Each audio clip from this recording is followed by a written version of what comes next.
Luciana Botafogo, e passo a palavra ao Dr. Jorge Humbert, pós-doutor em Direito pela Universidade de Coimbra e doutor em Direito do Estado pela PUC de São Paulo. Bom dia a todos. É uma grande honra participar desse importante evento, que vem em boa hora, logo após um marco legal que, ao meu ver, marca a história do nosso país.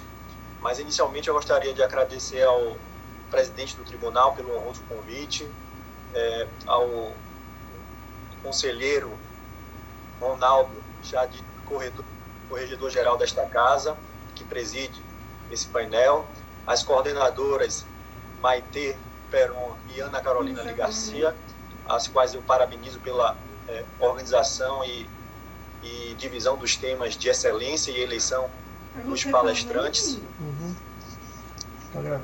O áudio está funcionando? E o vídeo? Perfeito. Está funcionando, perfeito. Alguém ensinou alguma coisa aí no bate-papo? Gostaria também de parabenizar, em nome do senador Tasso Gereissati, a aprovação desse marco regulatório, a qual estendo a todos aqueles que fizeram o esforço necessário, desde a gestão da presidência anterior até os dias atuais, para que isso viesse a lume. Também a minha querida amiga e ex-colega de presidência da República, a subchefe adjunta de infraestrutura, Ana Carolina, que trabalhou com excelência nessa matéria. Ela, infelizmente, não vai poder participar, ela me comunicou aqui no privado, teve intercorrência, mas não faltarão outras oportunidades para ouvir essa advogada-geral da União, que é subchefe adjunta de assuntos jurídicos de infraestrutura da Presidência da República, e teve uma participação fenomenal nesse novo marco regulatório, assim como o ministro Tarcísio e outros colegas de minha época de governo, e a Marta Cília, do PP, que foi bem representada pelo seu diretor de programas. E eu, na verdade, agora de volta à minha atividade docente e como advogado, venho aqui trazer algumas impressões do ponto de vista jurídico e algumas previsões, alertas que eu acho que se fazem necessários na matéria. Mas antes de... eu tenho que colocar em dois pontos essenciais, mas antes de ir a eles, eu acho que é preciso fazer uma exortação a esse novo marco regulatório, que, ao meu ver, é o marco regulatório, depois da Constituição de 88, mais importante para a promoção da democratização, da dignidade da pessoa humana e, sim, da preservação ambiental, que na Constituição de 88, pela primeira vez, ganhou status de norma constitucional, de tutela constitucional. Isso porque existem 100 milhões de brasileiros hoje que vivem indignamente, sem condições socioambientais, por não ter o acesso ao que é básico, como o nome já diz, saneamento básico. Não tem água potável, não tem esgoto, fazem suas necessidades mais básicas da forma menos apropriada possível, e não há que se falar em dignidade da pessoa humana no seu mínimo existencial, sem acesso a saneamento, a água, a esgoto e outras matérias. Então, é um grande presente que o Congresso Nacional, que a Presidência da República confere a todo cidadão brasileiro, mas mais do que isso, é a potencialização da dignidade da pessoa humana e da sustentabilidade na sua mais completa afeição.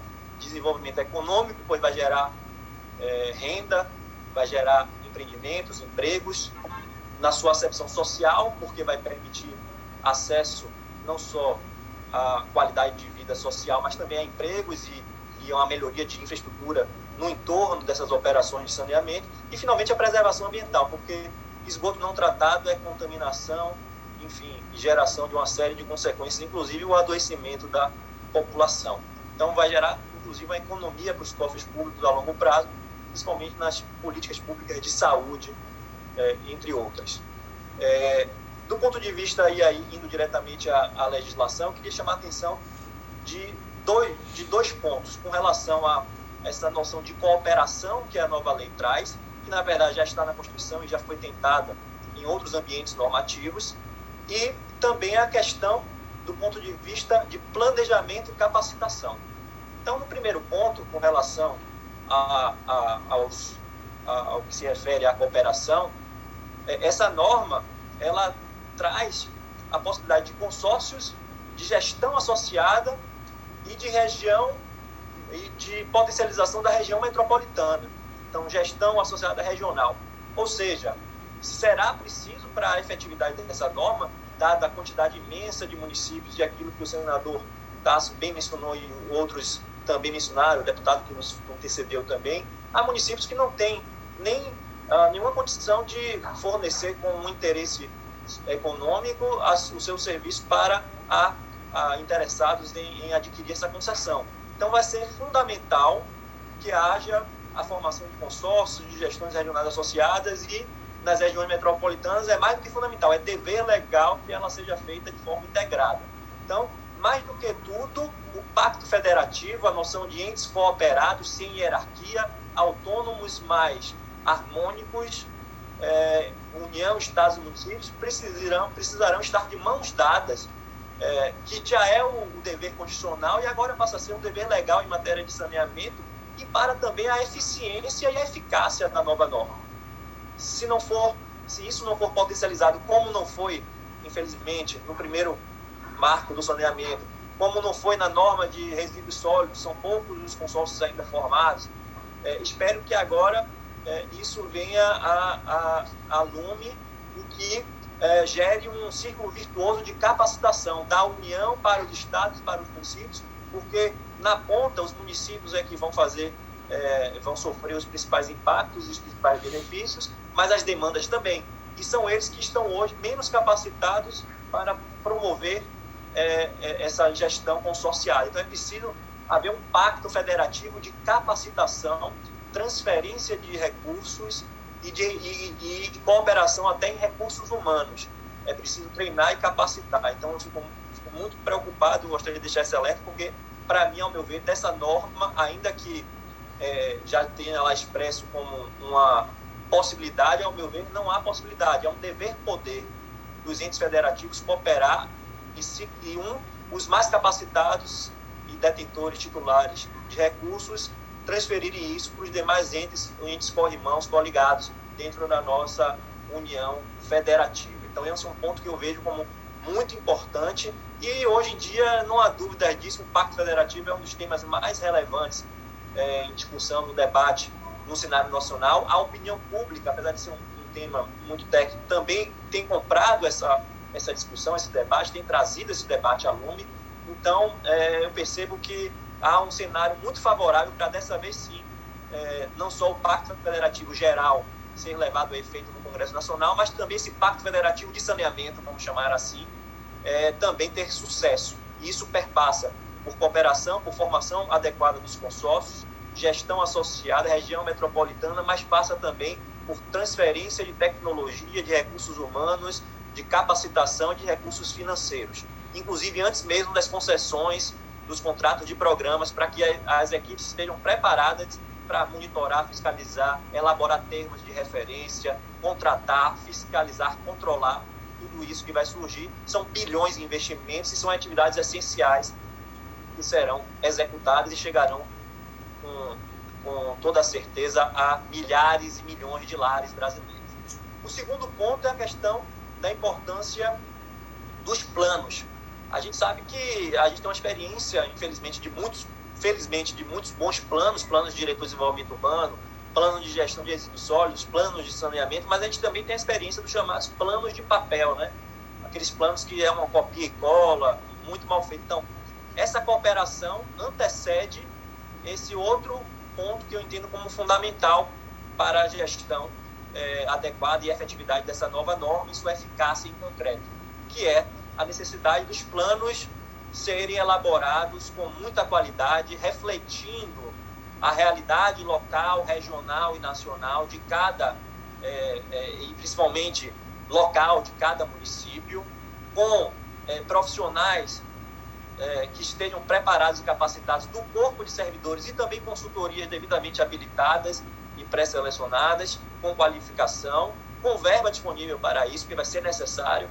Se o plano e os termos de referência e demais atos preparatórios da fase interna desses processos de concessão não forem levados a bom termo, isso gera consequências danosas. A gente já viu isso, essa história muitas vezes se repetir em outras áreas da infraestrutura, e a gente viu o sucesso que agora esse governo está tendo, que através do ministro Tarcísio e suas interfaces com todos os órgãos de controle, como o TCU e com todos os órgãos de gestão, tem feito toda uma qualificação através do PPI também dos projetos e programas, e isso traz segurança jurídica, traz chama o processo para a sua realidade econômico-financeira, evitando aditivos, evitando prejuízos para ambas as partes, contratantes e contratados, enfim. Então, é necessário focar nesse momento na preparação desses planos. De que modo? Capacitando, fornecendo recursos humanos, tecnológicos e de inovação e financeiros também, e a partir daí sim construir esses planos, não fazer aqueles planos de gaveta, aqueles planos de papel, de copia e cola, meramente formais. Tem que ser um plano substancial que atenda aos anseios de cada localidade, de cada território, a realidade de cada bacia hidrográfica que esteja no entorno daquele empreendimento de saneamento a ser concedido. E, por fim, nada disso será aperfeiçoado, como eu disse, se não houver um movimento de capacitação técnica, né? É um momento de capacitação técnica, é um momento de troca de conhecimento, de integração entre os entes federados e seus servidores, enfim, é um momento de concertação nacional em torno daquilo que a Constituição de 88 já promulgava, que outras leis já indicavam, mas que agora eu tenho chamado de Pacto Federativo do Saneamento Ambiental para um meio ambiente ecologicamente equilibrado para as presentes e futuras gerações. Porque a gente sente muito com o Pantanal agora, aí, com esse grave incêndio, que não é uma questão de política pública ou de política de governo, mas sim existe uma sazonalidade. No mundo todo existem incêndios dessa natureza quando algumas mudanças climáticas e algumas ações e omissões ocorrem. Então é preciso resolver e não polemizar. Como aconteceu também na Amazônia, a gente sabe que essas questões nos preocupam na proteção do meio ambiente natural, mas o Brasil possui das maiores reservas naturais do mundo e as normas mais protetivas e jurisprudências mais conservadoras e preservacionistas do mundo, principalmente no STJ e no STF.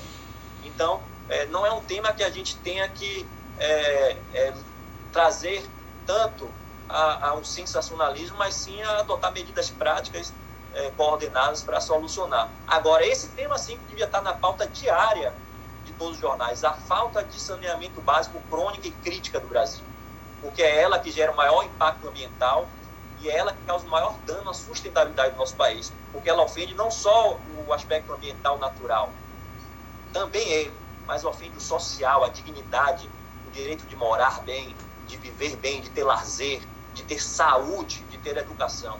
E ela ofende o aspecto econômico, porque bilhões de reais deixam de ser investidos, de gerar emprego, renda e de ser arrecadado para o reinvestimento na área. E para finalizar, tentando me ater aí ao prazo exíguo, e como professor e advogado, vocês sabem, ainda mais baiano, né? Eu gosto de falar bastante, mas eu acho que hoje em dia a gente tem que ser bem objetivo e deixar o nosso recado dentro do prazo mais exíguo possível e permitir o debate amplo e colocando já à disposição para eventuais eventos. Eu gostaria de fazer um comentário final, uma percepção que eu tenho.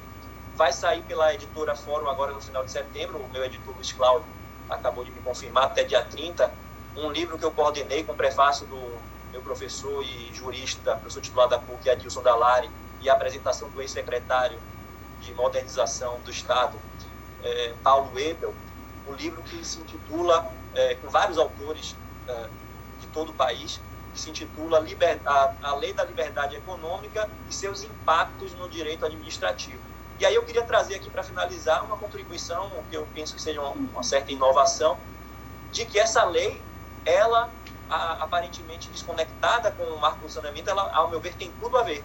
Ela tem dispositivos que podem gerar segurança jurídica, gerar desburocratização desses processos de contratação, e mais do que isso, ela tem um dispositivo que afirma o seguinte: o município que, por lei local da Câmara de Vereadores, aderir a esta norma, poderá aplicar ela não só no que é aspecto geral, mas naquilo que é específico. Então, é uma orientação que eu acho interessante analisar se não é no plano municipal de boa hora, em cada município, vendo sua realidade, claro, aprovar uma lei de aderência à lei de liberdade econômica que poderá não só facilitar os procedimentos de desburocratizar, como também conferir segurança jurídica maior e atrair mais investidores para as suas contratações. Então, mais uma vez, muito obrigado a todos, parabenizo o evento que estou acompanhando desde o começo como ouvinte, atento, anotando e aprendi bastante, e não só pelo convite, mas também pelo aprendizado desta feliz manhã. Eu agradeço a todos do tribunal, aos demais painelistas,